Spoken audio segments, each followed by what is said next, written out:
স্ত্রীকে কখনো মা বাপ সন্তান সন্ততির সামনে কোনো ভুল ত্রুটি হলে শাসন করবেন না।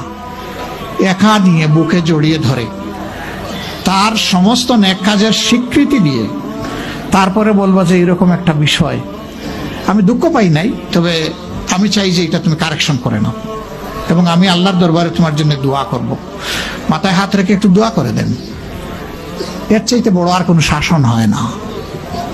কিন্তু আপনি যদি মাকে খুশি করতে গিয়ে মায়ের সামনে তাকে ধমক দেন, তার ব্যক্তিত্বের উপর আপনি তীর ছুঁড়েছেন, আঘাত দিয়েছেন, সে ফুঁসে উঠবে।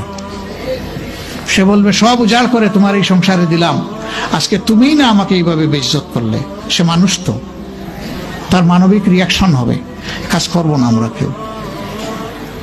আমাদের জীবনের অংশ, আমাদের হাড়ের অংশ, আমাদের কলিজার অংশকে আমরা সেইভাবে সম্মান দিব ইনশাআল্লাহ। আমরা ভালোবাসবো সে আমার স্ত্রী, আমরা শ্রদ্ধা করবো সে আমার সন্তানের মা। স্ত্রী হিসাবে ভালোবাসা পাবে, মায়ের জাতি হিসাবে সে সম্মান পাবে।